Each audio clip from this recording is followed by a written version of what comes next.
Venezuelan പ്രസിഡന്റായിരുന്ന Nicholas Maduro സഭയ്ക്കെതിരായിരുന്നു. ഓരോ മലയാളിയും പഠിച്ചിരിക്കേണ്ട ചരിത്രമാണ് വെനസ്വേലയുടെ വളർച്ചയും തളർച്ചയും. കേരള ബജറ്റിനോടനുബന്ധിച്ച് ഇന്ത്യയുടെ സാമ്പത്തിക റിപ്പോർട്ട് പുറത്തു വന്നതായി നമ്മൾ കണ്ടു കഴിഞ്ഞു. കഴിഞ്ഞ വർഷം ഇന്ത്യയിലെ പണപ്പെരുപ്പം 3% താഴെയാണ്. അത് റിസർവ് ബാങ്ക് പറഞ്ഞിരുന്നതിനേക്കാൾ ഏറെ കുറവാണ്. എന്നാൽ കേരളത്തിലും ലക്ഷദ്വീപിലും പണപ്പെരുപ്പം വളരെ കൂടുതലാണ്. 6 മുതൽ 9.5% വരെ. ഇന്ത്യയിൽ തന്നെ ഇങ്ങനെ സംഭവിക്കുന്നത് എന്തുകൊണ്ടാണ്? തുറന്നു പറഞ്ഞ് തറയക്കടവിലച്ചൻ. അച്ഛാ, ഇന്ത്യയിൽ പണപ്പെരുപ്പം താഴ്ന്നു വന്നപ്പോൾ കേരളത്തിൽ എന്തുകൊണ്ടാണ് ഉയർന്നു വന്നത്? അതിൻ്റെ കാരണങ്ങൾ എന്തൊക്കെയാണ്? ഷകിന പ്രേക്ഷകർക്ക് നമസ്കാരം. കേരളത്തിലെ ജനതകൾക്ക് ഇങ്ങനെ ഒരു അത്യാഹിതം എങ്ങനെ സംഭവിച്ചു എന്ന് മനസ്സിലാക്കാനായിട്ട് ഏറ്റവും നല്ല ഉദാഹരണം എന്ന് പറയുന്നത് നമ്മുടെ വാർത്താ മേഖലയിൽ നിന്ന് ഇപ്പോൾ അല്പം മാറി നിൽക്കുന്ന വെനസ്വേല തന്നെയാണ്. അതിനെക്കുറിച്ച് പറയുമ്പോൾ നമുക്കറിയാം, ലോകം മുഴുവനും വിറപ്പിക്കാനായിട്ട് ശ്രമിച്ചുകൊണ്ട് ട്രംപ് സ്വയം ഒരു ഏകാധിപതിയായിട്ട് സ്വയം പ്രഖ്യാപിക്കുന്നൊരു കാലമാണ്. അങ്ങനെയാണ് ജനുവരി 3-ാം തീയതി, കഴിഞ്ഞ ജനുവരി 3-ാം തീയതി 2026 ജനുവരി 3-ാം തീയതി ഈ വെനസ്വേലൻ പ്രസിഡൻ്റായിട്ടുള്ള മദൂറോയെ പിടിച്ചുകൊണ്ട് പോയത്. ഇദ്ദേഹം ഇപ്പോൾ US കോടതിയിൽ വിചാരണ നേരിടുകയാണ്. വൈസ് പ്രസിഡൻ്റായിട്ടുള്ള ഡെൽസി റോഡ്രിഗസ് അവിടെ അധികാരമേറ്റെടുത്തു. എണ്ണ വിൽക്കാനുള്ള തടസ്സങ്ങൾ, അതിൻ്റെ സാങ്ഷനുകളൊക്കെ US നീക്കി. പക്ഷേ ഈ എണ്ണയുടെ പണം വരുന്ന അക്കൗണ്ടിൽ US നിയന്ത്രണമുണ്ട്. അങ്ങനെ ഏതാണ്ട് അവരുടെ നിയന്ത്രണത്തിൽ കൊണ്ടുവന്നു എന്ന് പറയാം, പൂർണ്ണമായിട്ടുമല്ല. അതേ സമയത്ത് ഈ ട്രംപ് റഷ്യയുമായിട്ട് ഇടഞ്ഞു നിൽക്കുന്നു. ചൈനയുമായിട്ടും ഇന്ത്യയുമായിട്ടും ബ്രസീലുമായിട്ടും യൂറോപ്പിലുള്ള രാജ്യങ്ങളുമായിട്ടെല്ലാം താരിഫ് യുദ്ധം നടത്തിക്കൊണ്ടിരിക്കുകയാണ്. അത് അദ്ദേഹം വിജയിക്കുന്നുണ്ടോ പരാജയിക്കുന്നുണ്ടോ എന്നൊക്കെ പറയാറായിട്ടില്ല. ഇപ്പോൾ ഇറാനെ ചുറ്റി വളഞ്ഞു നിൽക്കുകയാണ്. ഏത് സമയത്ത് യുദ്ധം സംഭവിക്കാവുന്നതുപോലെ. ഇവിടെ നമ്മൾ നോക്കുകയാണെങ്കിൽ കാണുന്നത്, അത് വെനസ്വേലയിലെടുത്താലും ഇറാനിലെടുത്താലും ഒരു ഏകാധിപതി വേറൊരു ഏകാധിപതിക്കെതിരെ യുദ്ധം ചെയ്യുന്നതായിട്ടാണ് നമുക്ക് കാണുന്നത്. മറ്റൊന്നും പ്രത്യേകിച്ച് വായിക്കാൻ സാധ്യമല്ല. പക്ഷേ നമ്മുടെ നാട്ടിൽ, പ്രത്യേകിച്ച് തമിഴ്നാട്ടിൽ ഈ ട്രംപിൻ്റെ കോലം കത്തിച്ചുകൊണ്ട് സ്വയം മൃത്യു വരിക്കുന്ന ആളുകൾ, അങ്ങനെയുള്ള മണ്ടന്മാരൊക്കെ ഉണ്ടെന്നും കൂടെ നമ്മൾ അറിഞ്ഞിരിക്കണം. ഇനി ഇത് മനസ്സിലാക്കാനായിട്ട്, നമ്മൾ പറഞ്ഞില്ലേ, പണപ്പെരുപ്പത്തെ കാര്യം മനസ്സിലാക്കാനായിട്ട് ഏറ്റവും പ്രധാനപ്പെട്ട ചരിത്രം എന്ന് വെച്ചാൽ വെനസ്വേലയുടെ ചരിത്രം തന്നെയാണ്. വെനസ്വേലയുടെ ചരിത്രത്തെക്കുറിച്ച് കഴിയുമ്പോൾ, കഴിഞ്ഞ നൂറ്റാണ്ടിൽ പരമ്പരാഗത രാഷ്ട്രീയ സംവിധാനങ്ങളാണ് അവിടെ ഉണ്ടായിരുന്നത്. അപ്പോൾ അത് പല രാഷ്ട്രീയ പാർട്ടികളുണ്ട്. അത് ജനം അസ്വസ്ഥമായപ്പോൾ 1992 ഹ്യൂഗോ ഷാവേസ് ഇത് നട്ടിമറിക്കാൻ ശ്രമിച്ചെങ്കിലും നടന്നില്ല. 1998 അദ്ദേഹം ജനാധിപത്യത്തിൽ ഇലക്ഷന് ജയിക്കുന്നു. ജയിച്ച ശേഷം 1999 സോഷ്യലിസ്റ്റ് രീതിയിലുള്ള ഒരു കമ്മ്യൂണിസ്റ്റ് ഭരണഘടന ഉണ്ടാക്കി ഈ വെനസ്വേലയ്ക്ക് നൽകുകയാണ്. അത് അന്ന് പറഞ്ഞിരുന്നത് അഴിമതിക്കെതിരെയും പാവപ്പെട്ടവർക്ക് വേണ്ടിയും എന്നാണ്. അങ്ങനെ പറഞ്ഞിരുന്നു. നമ്മൾ ഒരു കാര്യം, 1957-70 കാലഘട്ടത്തിൽ കേരളത്തിൽ ലാൻഡ് റീഫോം നടന്നതുപോലെ എന്നൊക്കെ വേണമെങ്കിൽ ഇദ്ദേഹത്തിൻ്റെ ഭരണകാലത്തെക്കുറിച്ച് പറയാം. 2013 വരെ അദ്ദേഹം ഈ പ്രസിഡൻ്റായിരുന്നു. അന്ന് വലിയ വളർച്ച എവിടെ ഉണ്ടായി എന്നുള്ളത് നമ്മൾ മനസ്സിലാക്കേണ്ട കാര്യമാണ്. 1999 മുതൽ 97 ബില്യൺ, അതായത് 9,700 കോടി ഡോളർ GDP ഉണ്ടായിരുന്നത് 2012 ആയപ്പോഴത്തേക്കും 372.6 ബില്യൺ, അതായത് 37,260 കോടി എന്ന് പറഞ്ഞാൽ 4 ഇരട്ടിയായിട്ട് GDP വർദ്ധിച്ചു. അതിൻ്റെ കാരണം എന്താണെന്ന് ചോദിച്ചു കഴിഞ്ഞാൽ, ഇവർക്ക് വലിയ സമ്പത്തുള്ളൊരു രാജ്യമാണ്. അതാണ് മനസ്സിലാക്കേണ്ടത്. നമ്മൾ കേരളം പോലെ അല്ലെ, അതിനേക്കാൾ കൂടുതൽ സമ്പത്തുള്ളൊരു രാജ്യമാണ്. ലോകത്തിലെ ഏറ്റവും അധികം പ്രകൃതി വിഭവങ്ങളുള്ളത് ഈ പറയുന്ന സ്ഥലത്താണ്. ഏറ്റവും അധികം പെട്രോളിയമുള്ള സ്ഥലം വെനസ്വേലയാണ്. സൗദി, റഷ്യ, US എല്ലാം അതിൻ്റെ പുറകിലേ വരികയുള്ളൂ.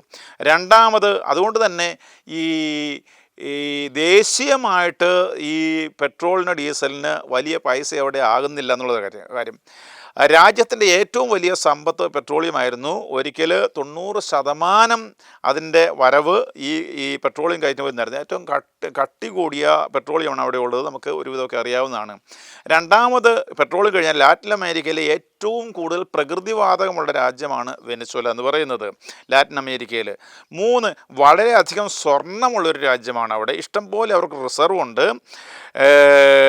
പരിധിയില്ലാതെ സ്വർണം കുഴിച്ചെടുക്കാവുന്ന 5-7 രാജ്യങ്ങളിൽ ഒന്നാണെന്നാണ് പറയുന്നത് ലോകത്ത് ഈ പറയുന്ന വെനസ്വേല. ഇരുമ്പ് ഖനികളുണ്ട്, അതായത് ഗുണമേന്മയുള്ള ഇരുമ്പ് ഖനികൾ ഉള്ളത്. അലൂമിനിയം ഖനികളുണ്ട്, ഒരിക്കൽ ലോകത്ത് 1-ാം സ്ഥാനത്തായിരുന്നവർ. കൽക്കരി ഖനിയുണ്ട്, അത് ഇടത്തരം ക്വാളിറ്റി ഉള്ളതാണ്. പിന്നെ നിക്കല്, ചെമ്പ്, വജ്രം, ഫോസ്ഫേറ്റുകൾ, ചുണ്ണാമ്പ് കല്ല്, ഉപ്പ് എല്ലാം കുഴിച്ചെടുക്കാനുള്ള സൗകര്യമുള്ള രാജ്യമാണ് വെനസ്വേല എന്ന് പറയുന്നത്. വെള്ളം എന്ന് പറഞ്ഞാൽ ലോകത്തിൻ്റെ പൊതു ആവറേജിൻ്റെ ഇരട്ടി മഴ പെയ്യുന്ന സ്ഥലമാണ് വെനസ്വേല. വനവിഭവങ്ങൾ ആവശ്യത്തിലധികമുണ്ട്, കൃഷിയോഗ്യമായ സ്ഥലങ്ങളുണ്ട്, ട്രോപ്പിക്കലായിട്ടുള്ള നമ്മുടെ നാട്ടിലുള്ള കാലാവസ്ഥ പോലെ തന്നെ ട്രോപ്പിക്കലായിട്ടുള്ള കാലാവസ്ഥയുണ്ട്.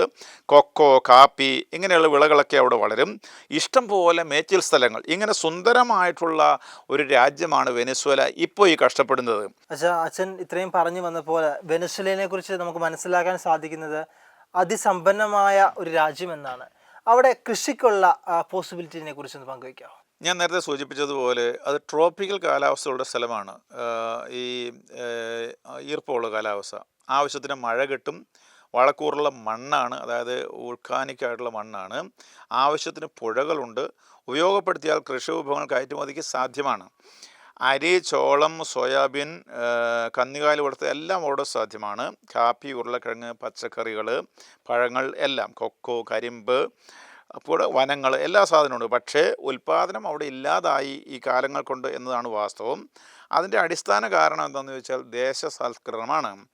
സ്ഥലം കൈകാര്യം ചെയ്യുന്ന ഗ്രൂപ്പുകൾ, അതായത് സ്ഥലങ്ങളൊക്കെ ദേശസാൽക്കരിച്ചിട്ട് അത് പൊതു ഗ്രൂപ്പുകൾ ഏൽപ്പിച്ചു കഴിഞ്ഞപ്പോൾ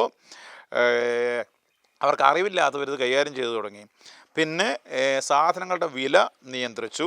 കൃഷി നശിച്ചു പോയതിൻ്റെ പ്രധാനപ്പെട്ട കാരണം ദേശസാൽക്കരണമാണ്. സ്ഥലങ്ങളെല്ലാം ദേശസാൽക്കരിച്ചിട്ട് അത് ഏതെങ്കിലും ഗ്രൂപ്പുകളെ ഏൽപ്പിച്ചാൽ അവർക്ക് അറിയാവുന്നവരും അറിയത്തില്ലാത്തവരും ഒക്കെ അതിൽ വരുന്നതാണ്. അത് നശിച്ചു പോകുന്നുള്ളതിന് നമ്മുടെ നാട്ടിൽ ഉദാഹരണങ്ങൾ ഇഷ്ടംപോലെ ഉണ്ടല്ലോ. അതുപോലെ വളങ്ങൾ മറ്റു സാധനങ്ങൾ കിട്ടാതെയായി, സുരക്ഷിതത്വം ഇല്ലാതെയായി. ഇങ്ങനെ വന്നപ്പോൾ കൃഷി നശിച്ചു കഴിഞ്ഞപ്പോൾ ഭക്ഷണ സാധനങ്ങൾ ഇറക്കുമതി ചെയ്യേണ്ടി വന്നു. കയറ്റുമതി കുറഞ്ഞിട്ട് ഇറക്കുമതി കൂടിയാൽ എന്ത് സംഭവിക്കും? അപ്പോൾ നമ്മൾ പൈസ കൊടുത്ത് വേണം ഇറക്കുമതി ചെയ്യാൻ. ഇത് നമ്മുടെ നാട്ടിൽ പറയുകയാണെങ്കിൽ റബ്ബറിനെ കുറിച്ച് പറയുന്ന പോലെയൊക്കെ തന്നെയാണ്. റബ്ബർ കൃഷി ഇറക്കുമതിയാണ് ലാഭം എന്ന് പറഞ്ഞുകൊണ്ട് നമ്മുടെ നാട്ടിൽ കച്ചവടക്കാരൊക്കെ നടക്കാറുണ്ട്. അതിനു വേണ്ടി ഈ സപ്പോർട്ട് ചെയ്യുന്നവരുമുണ്ട്. പക്ഷേ ഇവിടുത്തെ കൃഷി നശിച്ചാൽ ഉണ്ടാകാൻ പോകുന്ന കുഴപ്പം എന്താണെന്ന് പറഞ്ഞാൽ നമ്മുടെ വ്യവസായങ്ങളെല്ലാം മറ്റ് രാജ്യങ്ങളിലെ കൃഷികളെ ആശ്രയിച്ച് മുന്നോട്ട് പോകേണ്ടി വരും. എന്ന് പറഞ്ഞാൽ ഇറക്കുമതി ചെയ്യുന്ന റബ്ബറിനെ മാത്രമല്ലേ നമുക്കത് പ്രയോഗിക്കാൻ കിട്ടുള്ളൂ. നാട്ടിലെ കൃഷി നശിച്ചു പോകുമല്ലോ. റബ്ബർ വ്യവസായങ്ങൾ ടോട്ടലി ഡിപ്പെൻഡൻ്റ് ആവും. അതുപോലെ നമ്മുടെ ഡിഫൻസ്, മെഡിക്കൽ ഉപകരണങ്ങൾ എല്ലാറ്റിനും റബ്ബർ വേണമെന്നറിയാമല്ലോ. എല്ലാം അന്യനെ ആശ്രയിച്ചുകൊണ്ട് നമ്മൾ ജീവിക്കേണ്ട നിലപാട് വരും. അതുപോലെ നമ്മുടെ ട്രാൻസ്പോർട്ടേഷൻ, ഇൻഫ്രാസ്ട്രക്ചർ എല്ലാം ഈ റബ്ബറിനെ ആശ്രയിച്ചാണ് ഇരിക്കുന്നത്. നാട്ടിൽ ഇതുള്ളപ്പോൾ അതിൻ്റെ വില അറിയത്തില്ല. പക്ഷേ ആ കൃഷി നശിച്ചു കഴിയുമ്പോൾ എല്ലാ കാര്യത്തിനും നമ്മൾ റബ്ബർ ഇറക്കുമതി ചെയ്യേണ്ടി വരുമ്പോൾ മറ്റ് കാര്യങ്ങൾ ഇറക്കുമതി ചെയ്യാനുള്ള പണമാണ് ഈ വഴിയിലും കൂടെ പോവുക എന്നുള്ള കാര്യം ഓർത്തിരിക്കണം. അപ്പോൾ കാര്യങ്ങൾ പൊതുവെ മനസ്സിലാക്കാതെ ആളുകൾ പോളിസികൾ ഉണ്ടാക്കിയാൽ എന്ത് സംഭവിക്കും എന്നുള്ളതിൻ്റെ ഒരു നല്ല ഉദാഹരണമാണ് വാസ്തവത്തിൽ ഈ വെനസ്വേല. പിന്നെ ഇതെല്ലാം മരങ്ങളൊക്കെ പോയാലുണ്ടാകുമെന്ന് പാരിസ്ഥിതിക പ്രശ്നങ്ങൾ വേറെയാണ്. ഗ്രാമങ്ങൾ കുടിയേറും. റബ്ബർ ബന്ധിച്ചുള്ള എല്ലാ പഠനങ്ങളും അവസാനിക്കും. അസൂയ ജനിപ്പിക്കത്തക്ക വിധം എല്ലാമുള്ളൊരു ജനതയായിരുന്നു, അല്ലെങ്കിൽ ആണ് ഈ പറയുന്ന വെനസ്വേലയിലെ ജനത. പക്ഷേ ഇപ്പോൾ വാസ്തവത്തിൽ ലോകത്തിലെ ഏറ്റവും താഴേക്കിടയിലുള്ള ഒരു ജനമായിട്ട് അവർ അധപ്പതിച്ച് എങ്ങനെയെന്ന് ചോദിച്ചാൽ അത് ഭയങ്കരമാണ്. ഒരു കണക്കനുസരിച്ച് അവർക്ക് 190 രാജ്യങ്ങൾ 127ാമത്തെ സ്ഥാനമാണുള്ളത് അവരുടെ GDP-യിലെങ്കിൽ. മറ്റൊരു കണക്കനുസരിച്ച് 133ാമത്തെ സ്ഥാനമാണുള്ളത്.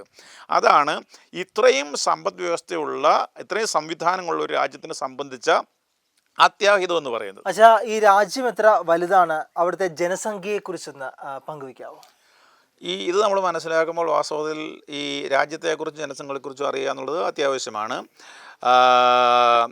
ഇന്ത്യ വെനസ്വേലയേക്കാൾ ഏതാണ്ട് 4 ഇരട്ടി വലുതാണ്. 3.6 ഇരട്ടി എന്ന് പറയാം. ജനസംഖ്യ ലോകബാങ്കിൻ്റെ കണക്കനുസരിച്ച് 2024 2.8 കോടിയാണ്. അപ്പോൾ സാധാരണ കേൾക്കുന്നവർക്ക് മനസ്സിലാവും. 2024-25 ഇന്ത്യയിലെ ജനം 144 കോടിയാണ്. അതായത് 50 മുതൽ 54 വരെ ഇരട്ടി ജനതയാണുള്ളത്. സ്ഥലം നമ്മുടെ 4 ഇരട്ടിയാണെങ്കിൽ ജനതകൾ 50 to 54 ഇരട്ടിയാണ്. കേരളത്തിലെ ജനതയുടെ കാര്യം പറയുകയാണെങ്കിൽ 3.61 കോടി ഉണ്ടായിരുന്നു. പക്ഷേ വെനസ്വേലയിൽ 2.8 കോടിയേ ഉള്ളൂ. അപ്പോൾ ജനം കുറവ്, കണ്ടമാൻ റിസോഴ്സ്, പക്ഷേ അവിടെ ജനത്തിന് പട്ടിണിയാണ്. 2013 GDP അവിടെ ഈ $371 ബില്യൺ ആയിരുന്നു എങ്കിൽ 2025 അത് 82.8, അതായത് 89 ബില്യണായിട്ട് കുറഞ്ഞു. അതായത് 371 നിന്ന് 89 കുറയുന്നത് വലിയ കുറച്ചിലാണ്. കാരണം എന്തെന്ന് ചോദിച്ചാൽ തുടർച്ചയായ കമ്മ്യൂണിസ്റ്റ് ഭരണം എന്ന് മാത്രം പറഞ്ഞാൽ മതി. മദുറോ വന്നതിന് ശേഷമാണല്ലോ വെനസ്വേലയുടെ ഒരു തകർച്ച തുടക്കം കുറിച്ചത്. അപ്പോൾ മദുറോ എല്ലാവരെയും അംഗീകരിക്കുന്നുണ്ടോ? എല്ലാവരും അദ്ദേഹത്തെ എന്താണ് അവിടുത്തെ ഒരു അവസ്ഥ? ഞാൻ നേരത്തെ സൂചിപ്പിച്ചതുപോലെ 2012 ആണ് ഇദ്ദേഹം പ്രസിഡൻ്റായിട്ട് വൈസ് പ്രസിഡൻ്റായിട്ട് വരുന്നത്. കാരണം ഷാവേസ് കടന്നുപോയപ്പോൾ താൽക്കാലിക പ്രസിഡൻ്റായിട്ടാണ് വന്നത്. 2013 ഇലക്ഷൻ നടന്നു. അദ്ദേഹം അന്ന് നേരിയ ഭൂരിപക്ഷത്തിൽ പ്രസിഡൻ്റായിട്ട് മാറി. പിന്നെ നടന്ന എല്ലാ ഇലക്ഷനിലും അദ്ദേഹം ജയിച്ചു എന്നുള്ളതാണ് വാസ്തവം. പക്ഷേ ഇലക്ഷൻ അത്ര ശരിപ്പെട്ടതാണെന്ന് ആരും കരുതുന്നില്ല, അല്ലെങ്കിൽ പൊതുവെ കരുതപ്പെടുന്നില്ല. എല്ലാവരും ഇദ്ദേഹത്തെ അംഗീകരിക്കുന്നുണ്ടോ എന്ന് ചോദിച്ചാൽ എല്ലാ രാജ്യക്കാരും അംഗീകരിക്കുന്നില്ല. ഇന്ത്യയുടെ പൊസിഷൻ വ്യക്തമല്ല എന്ന് മാത്രം. 2018 പ്രശ്നകരമായൊരു തെരഞ്ഞെടുപ്പ് നടന്നു. ഇതിൽ പ്രധാനപ്പെട്ട പല പാർട്ടികളും വിലക്കപ്പെട്ടു എന്നാണ് പ്രധാന കാര്യം. പെട്ടെന്നുള്ള ഇലക്ഷനായിരുന്നു. 46% ആളുകളാണ് വോട്ട് ചെയ്തത്. പലർക്കും അവസരം നിഷേധിക്കപ്പെട്ടു. അതുകൊണ്ട് തന്നെ അന്തർദേശീയമായിട്ട് പറഞ്ഞാൽ പല സമൂഹങ്ങളും US-ഓ യൂറോപ്പോ കാനഡ ലാറ്റിൻ അമേരിക്കൻ രാജ്യങ്ങളൊന്നും ഇദ്ദേഹത്തെ പ്രസിഡൻ്റായിട്ട് അംഗീകരിച്ചിട്ടില്ല എന്നാണ് ഒരു കാര്യം. പകരം വേറൊരാളെയാണ് അസംബ്ലി നേതാവിനെയാണ് അവർ നേതാവായിട്ട് സ്വീകരിച്ചത്. അതേസമയത്ത് റഷ്യയും ചൈന തുർക്കി പോലെയുള്ള രാജ്യങ്ങൾ അദ്ദേഹത്തെ അംഗീകരിക്കുകയും ചെയ്തു. ഇങ്ങനെ ഒരു പ്രത്യേകമായിട്ടുള്ള ഒരു സാഹചര്യത്തിലാണ് ഈ വെനസ്വേല നിലനിൽക്കുന്നത്. ഏകാധിപത്യം ഉണ്ടായാൽ അത് ഇത്തരത്തിലുള്ള ഏകാധിപത്യം ഉണ്ടായാൽ എത്ര വലിയ സമ്പദ് വ്യവസ്ഥയോ സംവിധാനങ്ങളോ ഉണ്ടായാലും ഒരു രാജ്യത്തിന് രക്ഷപ്പെടാൻ കഴിയില്ല എന്നുള്ളതിൻ്റെ ഏറ്റവും നല്ല ഉദാഹരണമാണ് ഈ വെനസ്വേല. നമ്മുടെ കേരളം എത്രയോ നല്ല സുന്ദരമായ റിസോഴ്സുകളുടെ രാജ്യമാണ്. നമ്മൾ എങ്ങനെ ഇങ്ങനെ നശിച്ചു പോകുന്നു എന്നുള്ളതിൻ്റെ ഇതൊന്ന് കൂട്ടി വായിച്ചു നോക്കിയാൽ മതി. അച്ഛാ, വളരെ സമ്പന്നമായ വെനസ്വേല ദാരിദ്ര്യത്തിലേക്ക് കൂപ്പുകുത്തുവാനുള്ള ചില കാരണങ്ങൾ, അതിൻ്റെ സാഹചര്യങ്ങൾ ഒന്ന് പങ്കുവയ്ക്കാമോ? ഞാൻ പറഞ്ഞില്ല, ഏറ്റവും അധികം പെട്രോളിയം ലഭിക്കുന്ന രാജ്യമാണ് വെനസ്വേല. പക്ഷേ ഉണ്ടായൊരു കുഴപ്പം, ഈ പെട്രോളിയത്തിൽ മാത്രം ഇവർ ആശ്രയിച്ചു. പലപ്പോഴും ആശ്രയിച്ചപ്പോൾ ഉയർന്ന വില കിട്ടിയപ്പോൾ സുഖകരമായിട്ട് ജീവിച്ചു. അത് കഴിഞ്ഞപ്പോൾ അതെല്ലാം തീർത്ത് കഴിയുമ്പം അതിൻ്റെ വിലയിടിച്ച് പോകുമ്പം രാജ്യം തകർന്നു പോകും. പെട്രോളിൽ നിന്നുള്ള വരവ് വളർച്ചയ്ക്ക് ഉപയോഗിച്ചില്ല. നമ്മുടെ നാട്ടിൽ കണ്ടമാനം പണം ഈ വിദേശ നാണ്യമൊക്കെ നമ്മൾ നേടിയെടുക്കുന്നുണ്ട്. പക്ഷേ ഒന്നും വളർച്ചയ്ക്ക് ഉപയോഗിക്കുന്നില്ലെന്ന് നമുക്കറിയാമല്ലോ. സർവ്വസാധനവും ഇങ്ങനെ കിറ്റുകളിലൂടെ തട്ടിത്തെറിച്ച് പോവുകയാണ്. അതായത് ഈ നാട്ടിലൊരു വ്യവസായം വളർന്നു വരാനായിട്ട് നമ്മുടെ സംവിധാനങ്ങൾ, അത് നമ്മുടെ രാഷ്ട്രീയ സംവിധാനങ്ങളും നമ്മുടെ ട്രേഡ് യൂണിയനുകളും നമ്മുടെ നിയമങ്ങളും ഒന്നും അനുവദിക്കുന്നില്ലെന്നുള്ളത് വാസ്തവമാണ്. പിന്നെ കണ്ടമാന സബ്സിഡികൾ, പാർട്ടി പരിപാടികൾ, പണം രാഷ്ട്രീയ അട്ടിമറികൾക്ക്, അങ്ങനെയുള്ള കാര്യങ്ങൾക്കൊക്കെ ഉപയോഗിച്ചു. അതായത് ഓയിലിന് വില കിട്ടുന്ന സമയങ്ങളിൽ ഈ പണം മുഴുവൻ ഇങ്ങനെയുള്ള കാര്യങ്ങൾക്ക് ഉപയോഗിച്ചു. പണം താഴുമ്പോൾ ഇതൊന്നും താങ്ങാനായിട്ട് സംവിധാനം ഇല്ലാതെ വന്നു. നമ്മുടെ കേരളത്തിലെ വിദേശ നാണ്യ കാര്യം അറിയാമല്ലോ, അല്ല ഞാൻ പറഞ്ഞു കഴിഞ്ഞതാണ്. നമ്മളിനി കടം കൂടിക്കൂടി വരും. ഇതെങ്ങനെയാണ് അടയ്ക്കുന്നത്? ഇതിനെക്കുറിച്ച് ആർക്കെങ്കിലും ഈ നമ്മുടെ നാട്ടിലെ രാഷ്ട്രീയക്കാർക്ക് എന്തെങ്കിലും ധാരണയുണ്ടോ എന്ന് നമ്മൾ ചിന്തിച്ച് നോക്കേണ്ടതാണ്. കാരണം മുമ്പോട്ടൊന്നും കാണാതെ അപ്പോൾ ഉള്ള സീറ്റ് മാത്രം നോക്കി ഈ രാജ്യത്ത് നയിക്കാനിരിക്കുന്ന ആളുകളെ നമുക്ക് നമ്മുടെ നാട്ടിൽ, പ്രത്യേകിച്ച് കേരളത്തിൽ കാണാൻ കഴിയും. ജനക്ഷേമപരമായിട്ടുള്ള പല പരിപാടികളും ഇവർ ആവിഷ്കരിച്ചു. എന്ന് പറഞ്ഞാൽ നമ്മുടെ നാട്ടിൽ കിറ്റ് കൊടുക്കുന്നത് പോലെ ഇപ്പം ജയിലിലുള്ള ആളുകളുടെ ശമ്പളമൊക്കെ വർദ്ധിപ്പിച്ചിട്ടുണ്ടല്ലോ. എങ്ങനെയാണ് പ്രൊഡക്ഷൻ നടക്കുന്നത്? ഇങ്ങനെയുള്ള കാര്യം ചെയ്ത് കഴിയുമ്പോൾ ഈ വരുന്ന പൈസ മുഴുവൻ ഇങ്ങനെ തട്ടിത്തൂവി പോകാനല്ലാതെ എന്തെങ്കിലും ഒരു ഉയർച്ച രാജ്യത്തിനുണ്ടാവുമോ?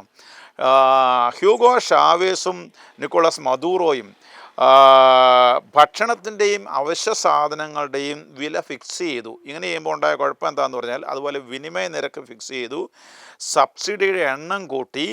ഇതെല്ലാം താൽക്കാലികമായിട്ട് ആശ്വാസമാണെങ്കിലും ഒരു കുഴപ്പമുണ്ടാകുന്ന കാര്യം കടന്നു പോകുമ്പോൾ ഒരു വസ്തുവിൻ്റെ വില ഫിക്സ് ചെയ്തു. നമ്മൾ പറയാം തേങ്ങ എടുക്കുക, അതിൻ്റെ വില ഫിക്സ് ചെയ്യാമെന്ന് വിചാരിക്കുക. 10 രൂപ എന്ന് ഫിക്സ് ചെയ്ത് വെച്ചാൽ ചിലവ് കൂടുമ്പോൾ അതനുസരിച്ച് ഈ കച്ചവടത്തിൽ ലാഭം ഉണ്ടായില്ലെങ്കിൽ ആ കൃഷി നിന്ന് പോകും. അങ്ങനെ ഈ ഫിക്സ് ചെയ്ത് കഴിഞ്ഞതിൻ്റെ ഫലമായിട്ട് പല സാധനങ്ങളും ഇതിൻ്റെ പ്രൊഡക്ഷൻ നിന്നുപോയി. അപ്പോൾ കരിഞ്ചന്തയുണ്ടായി. പിന്നെ പരുത്തിയിൽ കുറഞ്ഞ് വിൽക്കേണ്ടി വന്നപ്പോഴത്തേക്കും കച്ചവടങ്ങളൊക്കെ നിന്നുപോയി. ഇങ്ങനെ പ്രൈവറ്റ് സെക്ടർ മുഴുവൻ തകർന്നുപോയി. അങ്ങനെ അതായത് ഈ ദേശസാൽക്കരണം വഴി ഉണ്ടായ തകർച്ചയാണ് പറഞ്ഞത്. നമ്മുടെ നാട്ടിലും ദേശസാൽക്കരിക്കപ്പെട്ടതിന് ഉദാഹരണമൊക്കെ ഉണ്ട്. നിക്ഷേപകർക്ക് ആത്മവിശ്വാസം ഇല്ലാതായിട്ട് മാറി. സാമ്പത്തിക പ്രശ്നം ഉണ്ടായപ്പോൾ പിന്നെ എന്ത് ചെയ്തു ഇവർ? സാമ്പത്തിക പ്രശ്നം ഉണ്ടായപ്പോൾ രസകരമായ ഒരു കാര്യം ചെയ്തു. അതായത് പണം കൂടുതൽ പ്രിൻ്റ് ചെയ്യുക. നമ്മുടെ നാട്ടിൽ കേരളത്തിലെ ഒരു ധനമന്ത്രി കേന്ദ്രത്തോട് ആവശ്യമനുസരിച്ച് നോട്ട് പ്രിൻ്റ് ചെയ്യാൻ ആവശ്യപ്പെടണം എന്ന് 2021 അദ്ദേഹം പറഞ്ഞതായിട്ട് വാർത്തയുണ്ടായിരുന്നു. എങ്ങനെ ഉണ്ടായെങ്കിലും ഇത് വെനസ്വേലയുടെ അതേ കാര്യമാണ്. അവർ നോട്ട് പ്രിൻ്റ് ചെയ്തു. അങ്ങനെ ചെയ്തപ്പോൾ വേറെ പ്രശ്നങ്ങളുണ്ടായി. ഗവൺമെൻറ് പല കമ്പനികളും ദേശസാൽക്കരിച്ചു എന്ന് ഞാൻ പറഞ്ഞു. പെട്രോളിയം, കറണ്ട്, ഇരുമ്പ്, കൃഷി. നമ്മുടെ നാട്ടിലെ കറണ്ട് അറിയാലോ, നമുക്ക് ഈ നാച്ചുറലായിട്ട് കിട്ടുന്ന വെള്ളമാണ്. പണ്ടൊന്നും ഉണ്ടാക്കി വെച്ച പ്രോജക്റ്റുകളാണ്. എന്നിട്ട് നമ്മൾ എന്തുമാത്രം പണം കൊടുത്താണ് കറണ്ട് മേടിക്കുന്നത്. കാരണം എന്താണ്? അത് മുഴുവനും ഈ വിധത്തിൽ പൊതു സംവിധാനമായിട്ട് മാറ്റിയെടുത്തിരിക്കുകയാണ്. ഇങ്ങനെ വന്നത് കാരണം പ്രൈവറ്റ് കമ്പനികളെല്ലാം ദേശസാൽക്കരിച്ചത് കാരണം പിന്നെ അത് മുമ്പോട്ട് കൊണ്ടുപോകാനായിട്ട് എഫിഷ്യൻ്റായിട്ട് മുമ്പോട്ട് കൊണ്ടുപോകാൻ കഴിഞ്ഞില്ല എന്നുള്ളതാണ് പ്രധാനപ്പെട്ട കാര്യം. അതുകൊണ്ട് മൂലധനമൊക്കെ അപ്രത്യക്ഷമായി. അതുകൊണ്ട് തന്നെ ഈ ബ്രെയിൻ ഡ്രെയിൻ, അതായത് വിദ്യാഭ്യാസമുള്ള ആളുകളൊക്കെ നാട് വിട്ടുപോയി. അവിടെ നിൽക്കാൻ മാർഗ്ഗമില്ലാതെ വന്നു. ജോലി സാധ്യതകൾ ഇവർ സൃഷ്ടിച്ചില്ല. നമ്മുടെ നാട്ടിൽ എയർ ഇന്ത്യയുടെ കഥ നമുക്കറിയാവുന്നതാണ്. 1932 തുടങ്ങിയതാണ്. 1946 ഇതൊരു ലിമിറ്റഡ് പബ്ലിക് കമ്പനിയായിട്ട് മാറ്റി. 1953 ഇത് ദേശസാൽക്കരിച്ചു. 2 കോർപ്പറേഷനുകളായിട്ട് മാറ്റി. അതായത് എയർ ഇന്ത്യ, ഇന്ത്യൻ എയർലൈൻസ് ആയിട്ട്. അതാണ് ദേശീയമായിട്ടുള്ളത് ഇന്ത്യൻ എയർലൈൻസ്. മറ്റത് പുറത്തു വിടുന്നത്. നഷ്ടം സഹിച്ച് ഒരു സർവീസും ഇല്ലാതെ നഷ്ടം സഹിച്ച അവസാനം 2021 അത് ടാറ്റായ്ക്ക് വിറ്റു. നമ്മുടെ നാട്ടിൽ എല്ലായിടത്തും ഒരേ ഗതിയാണ്. അതായത് ദേശസാൽക്കരണമൊക്കെ തിയററ്റിക്കലി നല്ലതാണ്, പക്ഷേ ഗ്രൗണ്ടിൽ വരുമ്പോൾ ഒന്നും വർക്ക് ചെയ്യാതെ വരും. കാര്യം മനുഷ്യന്മാരുടെയൊക്കെ സ്വഭാവം ഒന്ന് തന്നെയാണ്. പിന്നെ ഇങ്ങനെയൊക്കെ വന്നപ്പോഴത്തേക്കും അഴിമതി കണ്ടമാനം വർദ്ധിച്ചു. അവരുടെ ഏറ്റവും പ്രധാനപ്പെട്ട വരുമാനം എന്ന് പറയുന്നത് ഓയിലാന്ന് പറഞ്ഞല്ലോ. അത് ദേശസാൽക്കരിച്ചിട്ട് PTVS എന്ന് പറയുന്നൊരു കമ്പനി കീഴിലാക്കി. ഇതിനെ പിന്നെ പട്ടാളം, ഇതിൻ്റെ ഇറക്കുമതിയെ പട്ടാളം നിയന്ത്രിച്ചു, നേതാക്കളും. അപ്പോൾ എങ്ങനെയിരിക്കും? കള്ളക്കടത്തും ലാഭം കൊയ്യലും ഒക്കെ സ്ഥിരം പരിപാടിയായി. നമ്മുടെ നാട്ടിൽ ഒരു റോഡ് പണിയാണ്, നമുക്കറിയാമല്ലോ. എത്ര രൂപ അനുവദിക്കുന്നു, എത്ര രൂപ റോട്ടിൽ വീഴുന്നു. ഇങ്ങനെയുള്ള അഴിമതി, അതായത് റെൻറ്റ് സീക്കിംഗ് സെൻറ്റർ എന്ന് പറയും. ഇത് ഇങ്ങനെ സ്വന്തം എനിക്കെന്ത് കിട്ടും, ഒരു പദ്ധതി വരികയാണെങ്കിൽ എനിക്കെന്ത് കിട്ടും എന്നുള്ള ചിന്ത ഇവിടെ നമ്മുടെ ഇഷ്ടം പോലെയുണ്ട്, എല്ലാ ഉദ്യോഗസ്ഥന്മാർക്കുണ്ട്. അതുകൊണ്ടാണല്ലോ ഈ പാലമൊക്കെ ഉണ്ടാക്കിയിട്ട് ഫ്ലൈ ഓവറൊക്കെ അന്നേരം തകർന്നു വീഴുന്നത്. ഇങ്ങനെയൊക്കെ ചെയ്തിട്ട് രാജ്യം തകർന്നു പോയി. വലിയ വിലയുള്ളപ്പോൾ എന്ത് പറ്റി? നമ്മുടെ നാട്ടിൽ കറണ്ട് ഉണ്ടാക്കുന്ന പോലെയാണ്. മഴക്കാലത്ത് ഇഷ്ടംപോലെ വെള്ളം ഉണ്ടാകും, കറണ്ട് ഉണ്ടാക്കി നമ്മൾ വിൽക്കും എന്നാണ് നമ്മൾ വായിച്ച് കേട്ടിട്ടുള്ളത്. അപ്പോൾ ഇങ്ങനെ എന്നിട്ട് ബാക്കിയുള്ളിടത്ത് ഇല്ലെന്ന് പറയും, അല്ലെങ്കിൽ വില കൂട്ടും. ഇങ്ങനെയൊക്കെ നമ്മൾ ചെയ്യുന്നു. ഇതെല്ലാ സ്ഥലത്തും ഒന്ന് തന്നെയാണ്. അല്ലെങ്കിൽ അത് ഈ പണം കിട്ടുന്നത്, ഓയിലിന് വില കൊടുത്ത് പണം കിട്ടുന്നത് രാഷ്ട്രീയ ലാഭത്തിനായിട്ട് ഉപയോഗിച്ചു. നിയമവാഴ്ച ഇങ്ങനെ ഈ അഴിമതി മൂലം ഇല്ലാതായി. ഭരണഘടനാ സ്ഥാപനങ്ങൾ തകർന്നു എന്ന് പറയാം. കോടതികൾ നിയന്ത്രണ വിധേയമായി. കാരണം ഇതൊരു ഏകാധിപതിയുടെ ഭരണമാണല്ലോ. കണക്കുകൾ ശരിക്കും ലഭിക്കാതെ വന്നു. എല്ലാം രാഷ്ട്രീയവൽക്കരിക്കപ്പെട്ടു. സെൻട്രൽ ബാങ്കിന് നിയന്ത്രണം നഷ്ടമായി. ഔദ്യോഗിക രേഖകൾ മറച്ചു വയ്ക്കപ്പെട്ടു. സാമ്പത്തിക അവകാശങ്ങളെപ്പറ്റി വ്യക്തതയില്ലാതായി. ഇതെല്ലാം വന്നപ്പോഴത്തേക്കും രാജ്യത്തിന് തകർച്ച എന്ന് പറയുന്നത് അത്യാവശ്യമായി. പിന്നെ കണ്ടമാനം പണം അടിച്ചു കൂട്ടിയപ്പോൾ എന്തുണ്ടായി? ഹൈപ്പർ ഇൻഫ്ലേഷൻ ഉണ്ടായി. നമ്മുടെ നാട്ടിലുള്ള സാമ്പത്തിക ശാസ്ത്രജ്ഞന്മാർക്ക് പോലും ഇതിൻ്റെ പ്രശ്നങ്ങളൊന്നും അറിയാത്തത് വലിയ കഷ്ടമാണ്. കാരണം നമ്മുടെ രാജ്യം ഭരിക്കുന്നത് അങ്ങനെ ആവരുത്. നമ്മുടെ രാജ്യം എന്ന് പറയത്തില്ല, ഭരിക്കുന്നത് അങ്ങനെയാണല്ലോ. അതാണ് ഞാൻ പറഞ്ഞത്, കേന്ദ്രത്തോട് കൂടുതൽ പണം അടിക്കണമെന്ന് ആവശ്യപ്പെടുകയുണ്ടായി എന്ന് 2020 കാര്യം ഞാൻ പറഞ്ഞത്. അപ്പോൾ എന്ത് പറ്റി? പണത്തിൻ്റെ മൂല്യം, കൂടുതൽ പണം മാർക്കറ്റിലേക്ക് വന്നാൽ പണത്തിൻ്റെ മൂല്യം നഷ്ടമാകും. മൂല്യം മാത്രമല്ല, വലിയ വിലക്കയറ്റം ഉണ്ടാകും. കാരണം പൈസ കൂടുതൽ കയ്യിലുള്ളതുകൊണ്ട് ഒരു വസ്തുവിന് ആവശ്യത്തിൽ കൂടുതൽ പണം കൊടുക്കാനായിട്ട് ആളുകൾ തയ്യാറാകും. അപ്പോൾ കൂലി കിട്ടുന്നത് കൊണ്ട് പ്രയോജനമില്ലാതെ, എത്ര കൂലി കിട്ടിയാലും തികയാതെയായി. നമ്മൾ നിക്ഷേപിച്ച് വെച്ചിരിക്കുന്ന പണം, ഇപ്പോൾ 1 ലക്ഷം രൂപ വലിയ കഷ്ടപ്പെട്ടുണ്ടാക്കി വെച്ച് പണി ഇൻഫ്ലേഷൻ ഉണ്ടാകുമ്പോൾ അതിനൊന്നും ഒരു വിലയില്ലാതെയാകും. അങ്ങനെ എല്ലാ വിധത്തിലും എല്ലാ പ്ലാനിങ്ങും ഇല്ലാതെയായി തീർന്നു എന്നതാണ് വെനസ്വേലയുടെ ഗതി. കൂടുതൽ പണം മുടക്കാനായിട്ട് പിന്നെ ആളുകൾ തയ്യാറായില്ല. വില കൂടിക്കൂടി വന്നു. ജനത്തിൻ്റെ ജീവിതം വലിയ പ്രതിസന്ധിയിലായി. ഈ കൂടെയാണ് അന്തർദേശീയമായിട്ടുള്ള ഈ സാങ്ഷനുകൾ വരുന്നത്. അപ്പോൾ ഓയിൽ കയറ്റുമതി ചെയ്യാൻ പറ്റാതെ വന്നു. ഇങ്ങനെയാണ് ഈ ജനം പട്ടിണിയിലേക്ക് വീണ്ടും വീണ്ടും താഴ്ന്നുപോയത്. അത് കമ്മ്യൂണിസ്റ്റ് ഏകാധിപത്യത്തിൻ്റെ ഫലം മാത്രമാണ്. അച്ഛാ, വെനസ്വേലയിലെ ഈ പ്രശ്നങ്ങൾക്കിടയിൽ അവിടുത്തെ ആളുകൾ നമ്മുടെ കേരളത്തിലെ ആളുകളെ പോലെ മൈഗ്രേറ്റ് ചെയ്തോ, നാട് വിട്ടുപോയോ? എന്താണ് ഇപ്പോഴത്തെ അവിടുത്തെ അവസ്ഥ? 2025 ഒരു കണക്കനുസരിച്ച് 77 ലക്ഷം ആളുകൾ അന്യരാജ്യങ്ങളിലേക്ക് കുടിയേറിയെന്നാണ് പറയുന്നത്. അതായത് വിദ്യാഭ്യാസമുള്ളവർ, ഡോക്ടർമാർ, എഞ്ചിനീയർമാർ, അധ്യാപകർ, സംരംഭകർ, ഇങ്ങനെ മാനവശേഷി ചോർന്നുപോയി. 2.8% കോടിയിൽ 77 ലക്ഷം എന്ന് പറഞ്ഞാൽ വലിയ നമ്പറാണ്. ഒന്നിൽ 4 പോയെന്ന് വിചാരിക്കണം. ഇത് ആളില്ലായ്മ സൃഷ്ടിച്ചു. അതുപോലെ കഴിവുള്ള ആളുകളുടെ സംവിധാനം നമ്മുടെ നാട്ടിൽ നടക്കുന്ന പോലെ തന്നെ സംവിധാനങ്ങളുടെ പ്രവർത്തനത്തെ ഇത് കാര്യമായിട്ട് ബാധിക്കും, നമുക്കറിയാമല്ലോ. അതുകൊണ്ട് തന്നെ ഈ മദൂറോയെ പിടിച്ചുകൊണ്ട് പോയ US നേരത്തെ ഈ US കുറേ ആളുകൾ അവിടെ താമസിക്കുന്നുണ്ട്. കുറേ അധികം ആളുകൾ അതിനെ സപ്പോർട്ട് ചെയ്യുന്നവരാണ്. പഠിച്ച ഒരാൾ ഒരു നാട്ടിൽ നഷ്ടമായാൽ അത് വലിയ നഷ്ടമാണ്. നമ്മുടെ നാട്ടിൽ ഇന്ന് സംഭവിച്ചുകൊണ്ടിരിക്കുന്നത് ഇത് തന്നെയാണ്. ഇവിടെയുള്ള വിദ്യാഭ്യാസമുള്ള ആളുകളെല്ലാം കുടിയേറിപ്പോവുകയാണ്. കുറച്ചുകൂടെ കഴിയുമ്പോൾ ഇവിടെ ഈ എഫീഷ്യൻ്റ് ആയിട്ടുള്ള ഹാൻഡുകൾ നഷ്ടമാകുന്നുള്ളത് ഉറപ്പല്ലേ. ഉത്തരവാദിത്വപൂർണമായ ഭരണത്തിനും സാമ്പത്തിക സ്വാതന്ത്ര്യത്തിനും ഉറച്ച സംവിധാനങ്ങൾക്കും പകരമാവുകയില്ല വാസ്തവത്തിൽ ഒരിക്കലും. സ്വാഭാവികമായിട്ട് സമ്പത്തുണ്ടെന്ന് പറയുന്നത് ഉത്തരവാദിത്വപൂർവ്വം അത് കൈകാര്യം ചെയ്താൽ നമുക്ക് സ്വാഭാവിക സമ്പത്ത് ഉപയോഗിച്ചുകൊണ്ട് ഇന്ന് നമ്മുടെ നാട്ടിലെ കറണ്ടിൻ്റെ കാര്യം മാത്രം എടുക്കുകയാണെങ്കിൽ ഇവിടുന്ന് സ്വാഭാവികമായിട്ട് കിട്ടുന്ന വെള്ളവും മഴയും ഒക്കെ കൊണ്ട് നമ്മുടെ നാട്ടിലെ ജനങ്ങൾക്ക് വളരെ താഴ്ന്ന റേറ്റിൽ കറണ്ട് കൊടുക്കാൻ കഴിയും. പക്ഷേ നടക്കുന്നത് എന്താണ്? US അടക്കം പല രാജ്യങ്ങളും മദുറോ ഒരു ക്രിമിനൽ ആണെന്ന് പറയാറുണ്ട്. ശരിയാണോ? അതിൻ്റെ കാരണം എന്താണെന്ന് പറഞ്ഞാൽ ഈ സംവിധാനം, സ്വജനപക്ഷപാതം, അഴിമതി, ഇതെല്ലാം സംവിധാനം തകർന്നു പറഞ്ഞാൽ ഗവൺമെൻറ് നിയമങ്ങളില്ലാതെയായി, ഈ കോടതി പോലും അപ്രസക്തമായെന്ന് പറഞ്ഞല്ലോ. ഈ സാഹചര്യത്തിൽ ക്രിമിനലുകൾ, സായുധ സംഘങ്ങൾ ഇവരെല്ലാം ഈ സ്ഥലത്ത് പ്രവർത്തനം ആരംഭിച്ചു. നമ്മുടെ നാട്ടിൽ മയക്കുമരുന്ന് കച്ചവടമുള്ളൊക്കെ തന്നെ പലപ്പോഴും രാഷ്ട്രീയക്കാരെ പല നേതാക്കന്മാരും മയക്കുമരുന്നുമായിട്ട് പിടിക്കുന്നുണ്ട്, അല്ലെങ്കിൽ കള്ളക്കടത്തുമായിട്ട് പിടിക്കുന്നുണ്ട്. അങ്ങനെ രാഷ്ട്രീയ സാമ്പത്തിക കാരണങ്ങളാൽ മദുറോ എന്ത് ചെയ്തു, ഇവരെയൊക്കെ സംരക്ഷിച്ചു പോന്നു. നമ്മുടെ നാട്ടിലുള്ള ഒരു സിറ്റുവേഷൻ തന്നെ. എന്തായിരുന്നാലും ക്രിമിനലുകൾ അവിടെ നിന്ന് പ്രവർത്തിച്ചുകൊണ്ടിരുന്നത് വാസ്തവമാണ്. പല ഗവൺമെൻറ്റുകളും മധുറയുടെ മേൽ ഈ ആരോപണം നടത്തിയിട്ടുണ്ട്. ELN, അതായത് നമ്മുടെ മാവോയിസ്റ്റ് പോലെയുള്ള ഒരു സംവിധാനമാണ്, അവർ ലിബറേഷൻ ആർമിയാണ്. കൊളംബിയൻ ഗറില്ല ഗ്രൂപ്പുകൾ, FARC എന്ന് പറഞ്ഞാൽ മയക്കുമരുന്ന് കടത്തുകാരാണ്, നിയമവിരുദ്ധ ഖനനക്കാരാണ്, കള്ളക്കടത്തുകാരുണ്ട്. ഇങ്ങനെ പലരും അവിടെ ഈ മദുറോയുടെ തണലിൽ പ്രവർത്തിച്ചിരുന്നു എന്നാണ് മനസ്സിലാകുന്നത്. US ചില ലാറ്റിൻ അമേരിക്കൻ രാജ്യങ്ങളും ഇതെല്ലാം ഇവരിൽ ആരോപിച്ചിട്ടുണ്ട്. കാർട്ടൽ ഓഫ് ദ സൺസ് എന്നാണ് ഈ ആരോപണത്തെ പറയുന്നത്. മദുറോ തന്നെ ഈ കാര്യങ്ങൾ നടത്തിയിരുന്നുവെന്നും പറയുന്നുണ്ട്. രാജ്യം ബലഹീനമായപ്പോൾ അതിർത്തിയുടെ നിയന്ത്രണവും ബലഹീനമായി. അപ്പോൾ പല ക്രിമിനലുകളും അകത്തോട്ട് പ്രവേശിച്ചു എന്നുള്ളത് മറ്റൊരു കാര്യമാണ്. പൂർണ്ണമായുള്ളൊരു അരാജകത്വം ഈ വെനിസ്വേലയിലുണ്ട്. അതുകൊണ്ട് തന്നെ നമ്മൾ ജയിലുകളിലുള്ളതൊക്കെ ശമ്പളം കൂട്ടി കൊടുത്തുകൊണ്ടിരിക്കുകയാണ്. ഇത് വാസ്തവത്തിൽ കേരളത്തിലെ ക്രിമിനാലിറ്റി വർദ്ധിപ്പിക്കുമോ കുറയ്ക്കുമോ എന്ന് ചുമ്മാ ആലോചിച്ചാൽ മനസ്സിലാവും. അപ്പം ഇങ്ങനെയുള്ളൊരു സംവിധാനം വളർന്നു വന്നാൽ ഇവിടെ നിന്ന് ജനം കുടിയേറി പോകുന്നു, ഇവിടുത്തെ റിസോഴ്സസ് ഔട്ടായിട്ട് പോകുന്നു. എന്ത് കേരളത്തിൽ സംഭവിക്കും എന്നുള്ളത് ഈ വെനിസ്വേല വെറുതെ വായിച്ച് പഠിച്ചാൽ മതി. വെനിസ്വേലിയൻ പ്രസിഡന്റ് മദുറോയ്ക്ക് സഭയോടുള്ള നിലപാട് എന്തായിരുന്നു? ഈ സഭ ഇദ്ദേഹത്തെ വിമർശിച്ചിരുന്നു എന്നുള്ളതാണ് വാസ്തവം. അപ്പോഴൊക്കെ മദുറോ സഭാ നേതാക്കളെ അധിക്ഷേപിക്കുക, ഭയപ്പെടുത്തുക, നിർബന്ധിക്കുക, ഇങ്ങനെയൊക്കെ ചെയ്യുമായിരുന്നു. അക്രമത്തിനും സാമ്പത്തിക തകർച്ചയ്ക്കും ഈ വെനിസ്വേലയിലെ ബിഷപ്സ് കോൺഫറൻസ് ഇദ്ദേഹത്തെ വിമർശിച്ചിരുന്നത് തുടർച്ചയായിട്ട്. അപ്പോൾ അദ്ദേഹത്തെ ഈ ബിഷപ്സ് കോൺഫറൻസിനെ മദുറോ വിളിച്ചിരുന്നത് അട്ടിമറിക്കാരെന്നാണ്. ഇങ്ങനെ ഒട്ടും ശോഭനമല്ലാത്ത ഒരു ബന്ധമാണ് അവർ തമ്മിലുണ്ടായിരുന്നത്.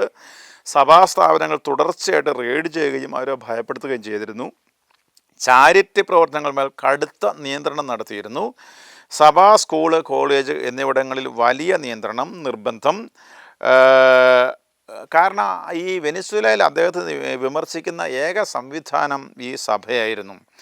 പള്ളികളിൽ പലപ്പോഴും വാൻഡലിസം, അതായത് വിധ്വംസക പ്രവർത്തനങ്ങൾ നടന്നു. അൾത്താര അശുദ്ധമാക്കൽ, വൈദികർക്കെതിരെ ആക്രമണങ്ങൾ. സാധാരണ ഗവൺമെൻറ് അനുകൂലരാണിത് ചെയ്തിരുന്നത്. പക്ഷേ അരാജകത്വം ഉള്ളപ്പോൾ നാട്ടുകാർ പലരും ഇത് ചെയ്തിരുന്നു. കുറ്റക്കാർ പൊതുവെ ഇങ്ങനെയുള്ള കുറ്റക്കാരെ ശിക്ഷിക്കപ്പെട്ടിരുന്നില്ല എന്നതാണ് യാഥാർത്ഥ്യം. രാഷ്ട്രീയ വിധേയത്വം കാണിക്കുന്ന പുരോഹിതരെയും ഇവരെ എല്ലാ നാട്ടിലും ഉണ്ടല്ലോ, പാസ്റ്റർമാരെയൊക്കെ അയാൾ സപ്പോർട്ട് ചെയ്തിരുന്നു.